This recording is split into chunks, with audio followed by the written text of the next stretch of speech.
Assalamualaikum warahmatullahi wabarakatuh. Selamat siang, semangat pagi, dan tetap berprestasi. Sobat mahasiswa sekalian, pada siang kali ini kita masuk pada perkuliahan Manajemen Strategik untuk kelas A02, di mana kita sekarang masuk pada topik kelima. Kita membahas tentang analisis lingkungan internal dan penyusunan tabel IFAS, Internal Factor Analysis Strategy. Sobat mahasiswa sekalian, pada analisis lingkungan internal ini ada beberapa hal yang perlu kita ketahui bahwa di dalam melakukan proses analisis lingkungan internal, kita harus benar-benar memahami tentang kondisi sumber daya yang dimiliki oleh perusahaan.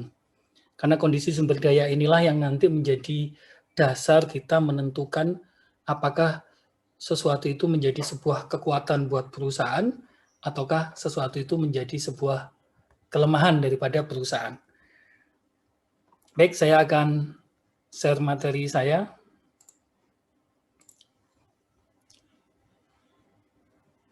Jadi, pada topik kali ini, kita akan membahas tentang bagaimana kita menyusun sebuah analisis lingkungan internal dan penyusunan tabel internal faktor analisis strategi. Kita nanti juga akan membahas tentang bagaimana kita melakukan pengamatan lingkungan internal dan bagaimana kita menyusun tabel IFAS atau Internal Factor Analysis Strategy. Jadi, sebagaimana yang sudah saya jelaskan tadi dan kita jelaskan di dalam perkuliahan sebelumnya, bahwa sumber kekuatan dari perusahaan itu bisa berupa kumpulan aset ataupun merupakan sebuah kapabilitas organisasi, baik itu yang bersifat tangible maupun yang bersifat intangible. Dan di mana kumpulan aset tersebut ini merupakan sumber daya perusahaan yang di mana akan menjadi sebuah sumber kekuatan, itu dilihat dari apakah sumber daya tersebut itu mampu memenuhi customer demand atau kebutuhan konsumen.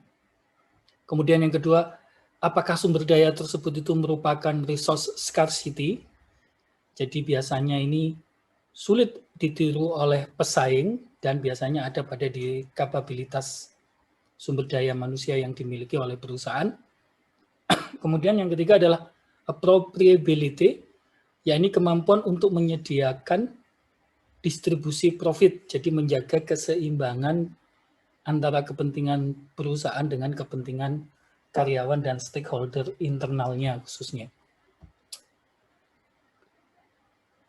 Sebuah kekuatan perusahaan itu harus mampu menjadi sebuah daya saing strategis perusahaan. Dan daya saing strategis perusahaan ini akan diperoleh apabila perusahaan mampu menciptakan dan menerapkan strategi pencipta nilai. Jadi di sini perusahaan harus mampu menciptakan sebuah nilai tambah, ya. Nilai tambah dari sebuah proses. Jadi kalau misalnya perusahaan menciptakan sebuah produk, katakanlah misalkan produk kalau kita ngomong masih berupa bahan mentah, tempe, kemudian ada industri pengolahan tempe itu kemudian diolah menjadi keripik tempe, kemudian dikemas, didistribusikan dengan baik, diiklankan dengan baik, diberikan merek tertentu, maka berarti perusahaan itu telah mampu menciptakan sebuah nilai tersendiri. Jadi tempe yang harganya 1.000 diolah bisa menjadi 10 kali lipat, harganya menjadi 10.000. Kemudian, sebuah sumber daya tadi itu juga harus mampu menjadi sebuah keunggulan bersaing daripada perusahaan. Di mana keunggulan bersaing ini diperoleh ketika perusahaan mampu menjadikan banyak aktivitas yang berlainan, kemudian digabungkan dalam satu rantai yang dapat memberikan kontribusi nilai yang memberikan margin maksimal bagi perusahaan. Dan di sini perusahaan akan menciptakan sebuah aktivitas-aktivitas yang secara strategis dia dapat menciptakan keunggulan dari sisi cost leadership, ya kan? Atau keunggulan dari sisi dia lebih baik, lebih unik dibandingkan dengan pesaing. Ada beberapa macam keunggulan bersaing perusahaan. Jadi perusahaan itu bisa unggul dari sisi yang pertama adalah dari sisi harga. Jadi dia unggul dari sisi harga di sini tidak selalu harganya lebih murah daripada pesaing. Tetapi yang terpenting keywords-nya superiority in price ini bahwa konsumen itu mampu merasakan nilai tambah yang lebih besar dibandingkan dengan harga yang harus dia bayar. Ya. Jadi kalau perusahaan mampu menciptakan seperti itu, maka perusahaan memiliki yang namanya superiority in price. Kemudian yang kedua adalah superiority quality and design. Yakni perusahaan memiliki keunggulan bersaing karena kualitas dan desain yang lebih baik dibandingkan dengan pesaing.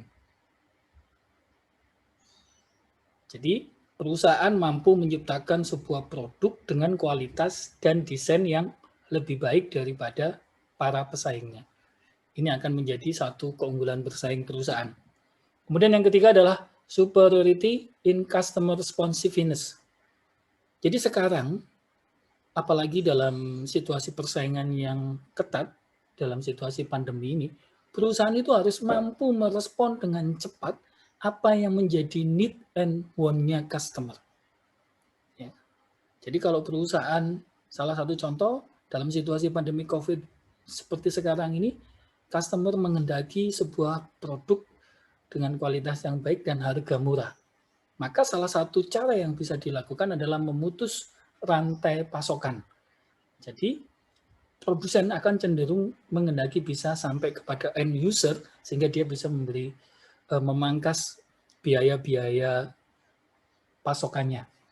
Jadi biaya distribusinya bisa dipangkas, biaya iklannya dia bisa dipangkas. Nah, itu membuat akhirnya produk bisa cepat di tangan konsumen dan ini akan bisa memenuhi need and want-nya customer. Ya. Kemudian, superiority in innovation. Jadi sekarang itu perusahaan harus mampu menciptakan keunggulan dari sisi inovasi. Jadi perusahaan harus selalu berubah, harus selalu melakukan yang namanya flexibility untuk melakukan compliance. Jadi fleksibilitas dilakukan untuk menciptakan pemenuhan-pemenuhan terhadap perubahan-perubahan tren, perubahan-perubahan kebutuhan, perubahan-perubahan keinginan. Ya, yang ini nantinya akan bisa menciptakan sebuah inovasi yang benar-benar bisa diserap oleh pasar. Nah, pada analisis lingkungan internal ini, Wieland dan Hunger itu telah memetakan beberapa faktor-faktor yang bisa dikategorikan sebagai faktor-faktor lingkungan internal. Yang pertama adalah faktor keuangan, kemudian produksi, sumber daya manusia, sumber daya pemasaran, teknologi, lead bank, budaya perusahaan, manajemen, fasilitas, distribusi, pelatihan, sistem dan prosedur, kemudian peraturan, kondisi kerja, human relation, network, dan lain-lain. Intinya adalah faktor-faktor yang ada di dalam lingkungan internal perusahaan dan perusahaan bisa melakukan pengelolaan terhadap faktor-faktor tersebut. Nah, bagaimana kemudian kita menyusun tabel IFAS? Ya. Tabel IFAS ini disusun berdasarkan dua metode. Jadi yang pertama adalah dengan menggunakan kuesioner. Ya. Jadi di sini kita akan menggunakan kuesioner internal faktor analisis strategi untuk mengetahui kekuatan perusahaan. Nah, faktor-faktor strategis di sini, kalau kita misalkan menggunakan kuesioner internal faktor analisis strategik, maka kita harus mampu menemukan narasumber atau menemukan orang-orang yang memang dia memiliki preferensi, memiliki kevalidan untuk menentukan faktor-faktor strategis tersebut. Nah, kalau kita sudah bisa menemukan, maka misalkan di sini pada faktor strategis itu ada 5 audiens, ini bisa lebih dari 5, monggo silakan ditentukan. Kalau dirasa 5 sudah cukup, ya 5. Kalau misalkan kurang dari 5, itu monggo disesuaikan sesuai dengan kebutuhan untuk memastikan bahwa faktor-faktor strategis nanti itu ditentukan secara valid, dinilai, dibobot, dan di rating secara valid juga, sehingga skor ini menjadi valid. Ya, karena kalau kita tidak valid di dalam menentukan penilaian, pembobotan, peratingan, dan perhitungan skornya, maka itu akan berdampak kepada pada saat kita nanti melakukan positioning, melakukan portofolio pada analisis lingkungan internal, maka itu menjadi tidak efektif. Atau penentuan skornya menjadi salah. Karena sumber yang dihimpun datanya atau orang yang diminta untuk menentukan penilaian ini dia tidak memiliki preferensi atau tidak memiliki kevalidan untuk menentukan penilaian, pembobotan, dan penentuan ratingnya. Jadi ketika kita menggunakan kuesioner internal faktor analisis ini harus ditetapkan dulu siapa yang menjadi audiens atau narasumbernya, ini harus tepat. Ya. Kalau sudah tepat, maka mereka silakan kita suruh untuk menentukan faktor-faktor strategisnya.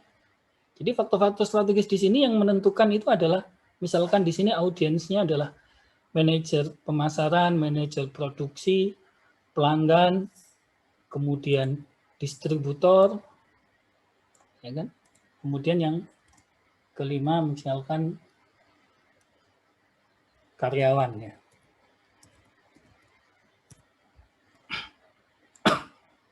Perwakilan karyawan. Jadi ini nanti mereka kita suruh menilai. Ya. Sebelum mereka menilai, maka kita tetapkan dulu faktor-faktor strategisnya. Nanti dari faktor-faktor strategisnya itu kita cari kesamaan. Jadi yang memang itu dipilih oleh keseluruhan narasumber audiens atau sebagian besar narasumber audiens, itulah yang kemudian bisa dijadikan sebagai faktor strategis. Nah, ketika dia sudah menilai, ya kan, maka dia kemudian kita hitung. Ya, ini misalkan manajer pemasaran menilai harga yang relatif lebih murah dibandingkan dengan pesaing. Jadi harganya dia lebih murah. Ini menjadi satu kekuatan. Dinilai oleh manajer pemasaran 2, kemudian manajer produksi 3, pelanggan 2, distributor 4, kemudian karyawan 3. Kita jumlah setelah itu. Berapa jumlahnya? Jadi misalnya jumlahnya 14. Nah, bobot ini adalah nilai per item dari faktor strategis dibagi nilai total. Jadi di sini nilai per item ini adalah 14, kemudian dibagi 118, maka ketemu 0,12 ya. Jadi ini. Nah, sedangkan rating ini adalah kondisi yang sebenarnya. Maka dari itu ketika kita menentukan rating, kita harus benar-benar melihat, ya kan, bagaimana kondisi yang sebenarnya. Makanya dari situ audiens ini harus benar-benar orang yang memang memiliki preferensi untuk menilai. Ya.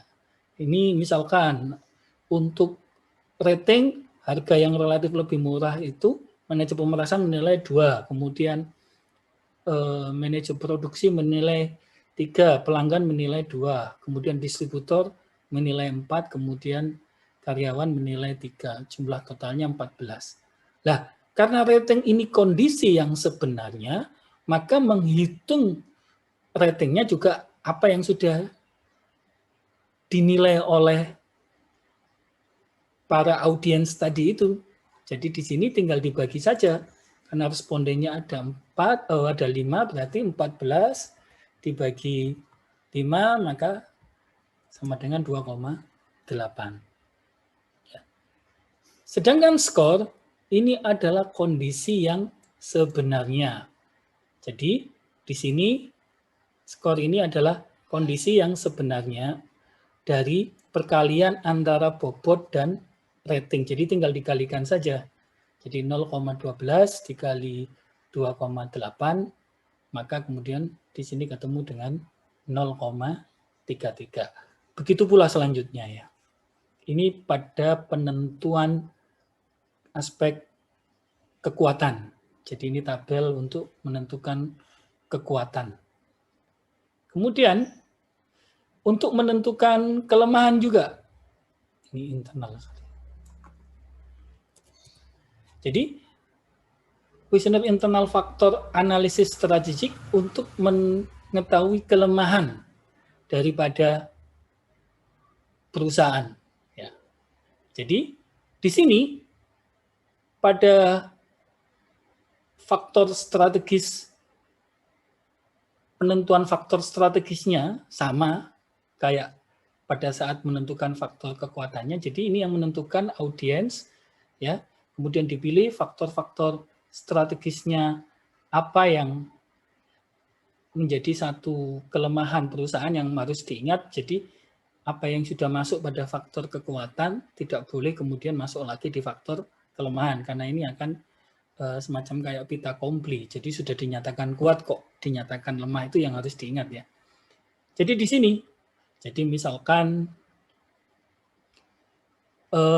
di sini faktor strategis kurangnya iklan, keterbatasan segmen penjualan, harga produk tidak kompetitif.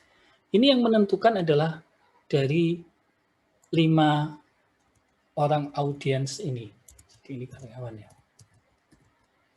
Nah, ini yang menentukan adalah 5 audiens ini. Jadi misalkan ini tadi manajer pemasaran mengatakan kurangnya iklan, itu nilainya 2, kemudian manajer produksi nilainya 1, manajer pelanggan menilai 2, kemudian perwakilan distributor menilai 2, kemudian perwakilan karyawan menilai 1.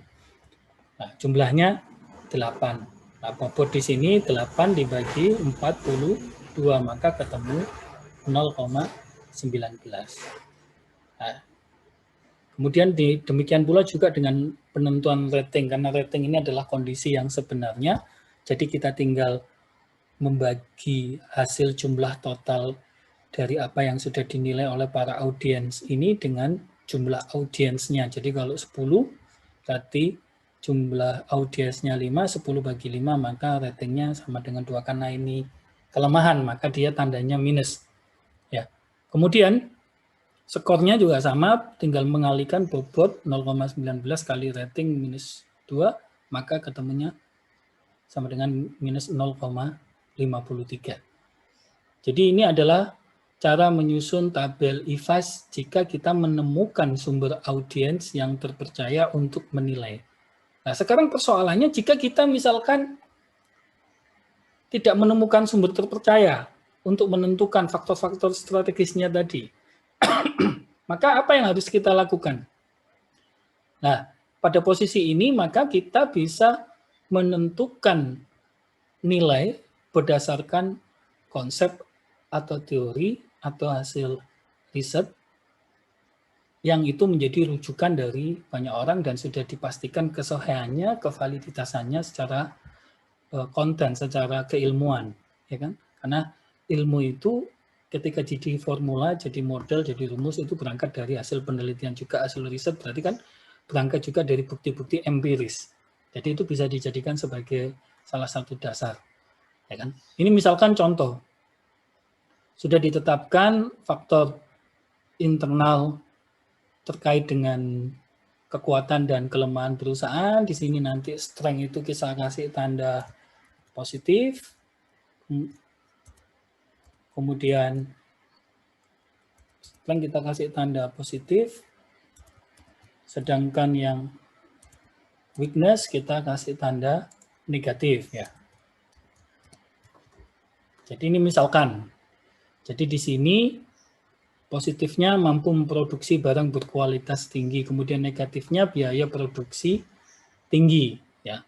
Jadi ini Ini yang satu berkaitan dengan kualitas produk, yang satu berkaitan dengan biaya. Jadi ini sebetulnya meskipun dia masih dalam satu konteks produksi ini boleh, karena satu terkait dengan kualitas, yang satu terkait dengan biaya. Ya, biaya ini nanti berhubungan dengan harga. Nah, jadi misalnya di sini, tapi kalau di sini misalkan ngomong produk berkualitas tinggi, kemudian yang di bawah ada bahan baku. Nah, ini susah ya. Itu yang tidak boleh, itu yang kita katakan tadi sebagai pita komplit. Ya. Jadi kalau misalnya mau mudah penentuan positioningnya, kita hanya sekedar secara gambaran kita ingin tahu di mana posisi perusahaan itu, ya tinggal dijumlah saja berapa yang menjadi kekuatan dan berapa yang menjadi kelemahan. Jadi contohnya di sini tanda plus berarti strength, tanda negatif berarti weakness. Dalam SAP di atas terdiri dari 8 plus dan minus 7. Berarti strength-nya lebih banyak 1 poin dibandingkan dengan weakness. Sehingga nanti kalau digambar posisinya pasti ada di positif untuk posisi sumbu S dan W, strength dan weakness ya. Nah, itu paling mudah. Tapi nanti ketika kita merumuskan SWWOWT-nya itu susah, ya kan? Jadi nanti pada saat kita menentukan strategi SOWT kemudian ST ya, WO ini susah. Kenapa? Karena kita hanya mengetahui jumlah kekuatan dan kelemahan. Kita tidak tahu skor berapa dari masing-masing nilai ini.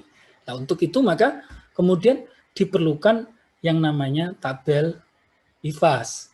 Nah, cara menentukan tabel IFAS tadi di sini, cara melakukan ukuran pembobotan ketika sebuah faktor strategis tadi itu masuk ke dalam aktivitas-aktivitas utamanya value chain-nya Michael Porter, maka bisa kita kategorikan sebagai sesuatu yang penting dan sangat penting. Berarti nilainya antara 3 dan 4. Tapi ketika sesuatu itu tidak masuk ke dalam aktivitas utama tapi menjadi aktivitas pendukung, maka itu kita bisa kategorikan nilainya antara 1 dan 2. Jadi masuk kategori sedikit penting dan agak penting. Nah, sekarang kita coba. Misalkan kekuatan produksi yang pertama, mampu memproduksi barang berkualitas tinggi. Ini saya copy ya. Jadi kita masukkan sebagai faktor strategis untuk kekuatan. Ya. Nah, mampu memproduksi. Nah, kita lihat produksi itu aktivitas utama masuk enggak? Nah, dia masuk. Operasi produksi itu masuk. Jadi aktivitas produksi itu adalah merubah bahan baku menjadi produk akhir ya. Sama juga kalau kita ngomong sebuah jasa juga bagaimana berubah sebuah proses menjadi sebuah layanan yang bisa diterima oleh konsumen.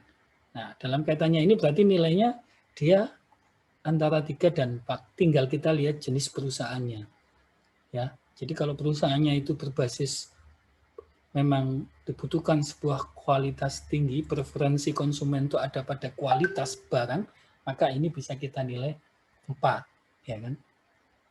Kemudian kita lihat yang lainnya. Ya. Misalkan ini dari sisi marketing. Ya, salesman handal misalkan begitu. Jadi perusahaan memiliki salesman yang handal. Ya. Nah, salesman ini masuk nggak di aktivitas utama? Masuk di pemasaran dan penjualan. Ya. Jadi karena dia masuk, maka nilainya antara 3 dan 4, karena ini terkait dengan apapun itu yang namanya sales itu menjadi sesuatu yang penting, berarti kita nilai 4. Ya. Dia sudah masuk kategori aktivitas utama dan sesuatu yang sangat penting, jadi kita kasih nilai 4. Ya. Kemudian kita ambil lagi salah satunya keuangan misalnya. Ya. rasio-rasio keuangan, rentabilitas, likuiditas, solvabilitas, profitabilitas sehat. Misalnya begitu.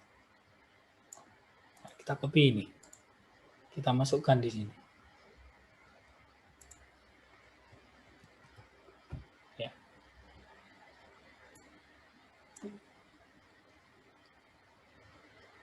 Nah, ini apakah dia rasio keuangan ini masuk aktivitas keuangan, masuk aktivitas utama atau pendukung? Nah, kita lihat, oh ternyata keuangan masuk di aktivitas pendukung. Berarti nilainya antara 1 dan 2. Nah, karena dia ini masuk pada rasio-rasio profitabilitas, likuiditas ini masuk kepada rasio-rasio yang berhubungan dengan perusahaan, maka ini kita menilai 2. Jadi karena dia masuk aktivitas pendukung, nilainya antara 1 dan 2, dan kita rasio-rasio ini menjadi sesuatu yang penting, maka nilainya menjadi agak penting. Jadi ini kita nilai 2. Nah, ini totalnya jadi 8 misalnya. Kita cukupkan sampai, totalnya menjadi 10 ya. Ini misalkan kita cukupkan hanya 3 faktor strategis ini. Ya. Bobot, ya itu tinggal 4 dibagi 10. Maka sama dengan 0,4. Ya. Rating ini kondisi yang sebenarnya. Ya. Jadi misalkan di sini Anda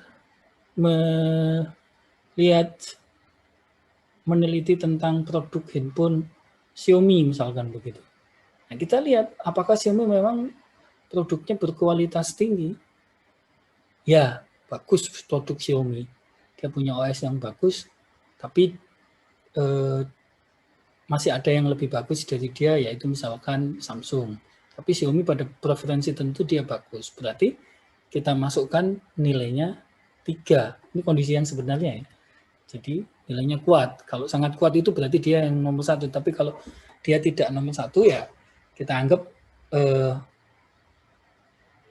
dia kuat ya. Skor itu tinggal 0,4 bobot ya dikalikan rating. Ya. Maka sama dengan berapa? 0,4 kali 3. Ya. Sama dengan 1,2. Ya. Jadi ini untuk menentukan tabel IFAS, jika kita tidak menemukan sumber yang terpercaya, maka kita mengaitkan dengan rujukan teori-teori yang berasal dari hasil riset yang itu menentukan model daripada apakah aktivitas-aktivitas tersebut itu langsung menghasilkan margin, itu maka dia akan kita anggap sebagai aktivitas yang penting dan sangat penting, atau aktivitas-aktivitas itu ada yang bersifat pendukung. Ya, kita anggap sebagai sedikit penting dan agak penting, nilainya 1, antara 1 sampai 2, sedangkan yang aktivitas-aktivitas utama ini nilainya antara 3 sampai 4. Ini untuk yang kekuatan. Demikian pula juga untuk kelemahan, hampir sama. Jadi misalkan kelemahan tadi kita lihat di sini yang tanda-tanda negatif ya. Misalkan di sini unit penelitian pasar lemah. Ya, misalkan ini. Unit penelitian pasar lemah. Nah, ini kita masukkan di kelemahan. Faktor strategisnya unit penelitian pasar lemah. Nilainya berapa ini? Kita lihat kembali value chain-nya. Penelitian itu masuk di mana? Ya. Jadi kalau kita lihat di sini, maka penelitian itu merupakan bagian dari infrastruktur perusahaan. Ya, planning, finance, MIS, legal service, R&D ini di sini. Ya. Nah, karena pasar ini nanti akan mendukung pemasaran dan penjualan, tapi dia karena masuk sebagai aktivitas pendukung, bukan sebagai aktivitas utama.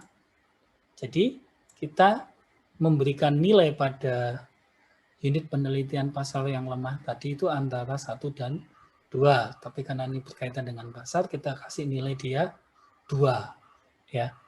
Jadi ini kemudian kita masukkan ke dalam tabel tadi, tabel kelemahan.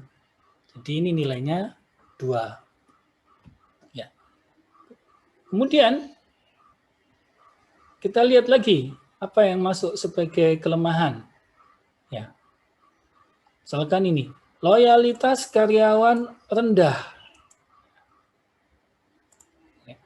Loyalitas karyawan rendah. Nah, ini masuk di dalam faktor kelemahan perusahaan. Ya.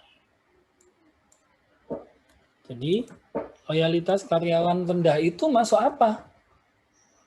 Kita lihat di aktivitas utama. Kalau kita ngomong karyawan, dalam hal ini karena kita bicara tentang karyawan itu masuk di bagian dari dia itu sebagai unsur tenaga pemasaran, penjualan, pelayanan, ya, maka dia masuk sebagai aktivitas utama. Jadi karyawan ini menjadi titik tumpu sumber daya manusia, ini menjadi titik tumpu. Nah, beda dengan manajemen sumber daya manusia ini berarti kan pengelolaannya. Tapi kalau karyawannya itu masuk sebagai aktivitas utama, berarti nilainya antara 3 dan 4. Jadi kalau dia loyalitasnya rendah ini mengancam perusahaan. Menjadi satu titik lemah perusahaan. Berarti ini nilainya 4. Ya. Kemudian, apalagi? Coba kita ambil satu lagi ya. Di sini. Jadi kemudian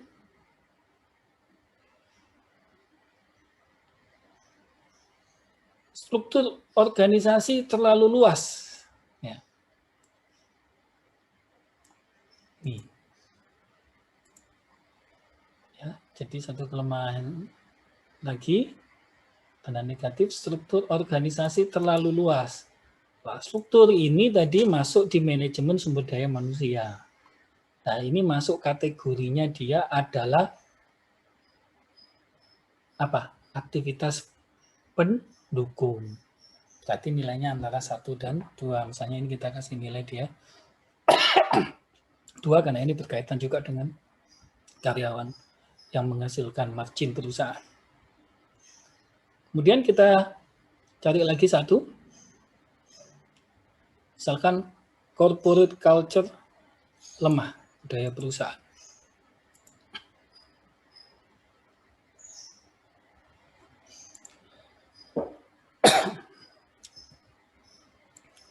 Jadi budaya perusahaan ini juga sama, dia masuk sebagai aktivitas pendukung, maka kita kasih nilai 2. Jadi misalkan kita cek kawan di sini, ini nilai totalnya, berarti ini ada 10, ya kan? Kemudian bobotnya, ini berarti 2 dibagi 10, maka sama dengan 0,2. Nah, ratingnya, kondisi sebenarnya, apa benar unit penelitian pasar dia itu lemah. Kalau memang dia benar-benar lemah, maka dia nilainya antara 3 dan 4. Dalam hal ini, karena kita menganggap Xiaomi ini kondisinya juga dia bukan yang the best di Indonesia, misalkan gitu, maka kita nilai dia 3 ratingnya. Skor adalah bobot dikali rating, berarti sama dengan 0,6 ya. Jadi ini para mahasiswa sekalian cara menentukan tabel IFAS untuk kekuatan dan kelemahan jika kita tidak menemukan responden atau audien yang memang memiliki preferensi yang cukup atau yang valid untuk menilai, maka kita bisa menggunakan valuation-nya model Michael Porter sebagai dasar untuk menentukan nilai sebagai dasar pembobotan perusahaan. Baik, ini yang bisa saya jelaskan sebelumnya. Barangkali ada mahasiswa yang bertanya, silakan. Silakan. Mas Khairul Anam. Ada yang ditanyakan? Belum ada, Pak. Belum ada. Mbak Safira? Mbak Safira, ada yang mau ditanyakan?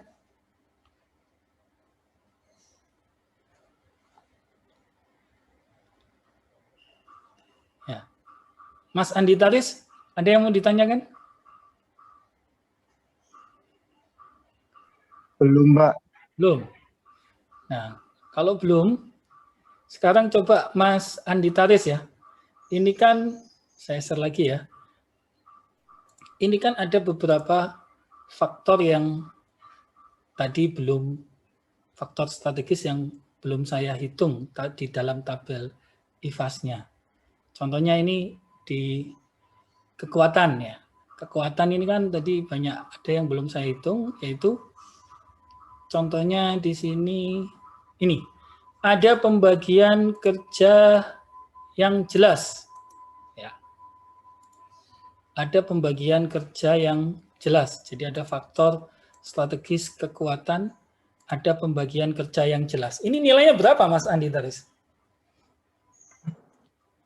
Saya masih baru gabung ini, Pak. Baru gabung. Siapa yang tadi? Atau yang lain bisa jawab? Bantu jawab. Ada pembagian kerja yang jelas. Kalau kita mau menentukan nilainya, ini nilainya berapa? Oh, tadi saya tanya, tidak ada pertanyaan, tapi ditanya teman-teman belum bisa jawab ini. Ayo coba ini dijawab. Ada pembagian kerja yang jelas. Ini nilainya berapa? 4 itu, Pak. 4, Mbak Yuliana. Apa dasarnya Mbak 4?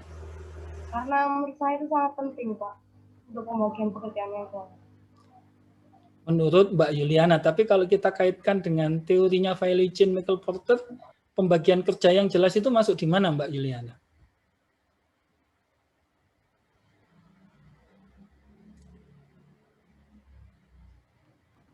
Saya lihat share itunya, Pak.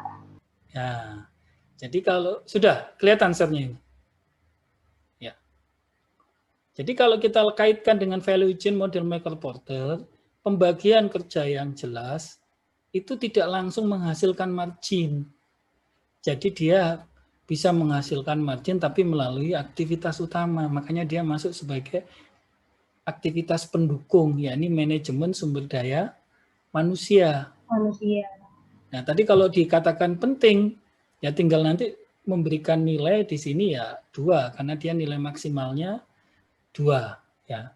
Jadi ada pembagian kerja yang jelas ini nilainya 2, jadi bukan 4. Karena dia tidak masuk sebagai aktivitas utama, tapi dia masuk sebagai aktivitas pendukung ya. Jadi harus di-compare ke value chain tadi. Nah ini bobotnya berapa Mbak Juliana? Itu 2:10. Loh, ini kan jumlah totalnya kan berubah. Oh, jadi 12 ya Pak, 12. Ya. 2:12. 2 dibagi 12 sama dengan berapa?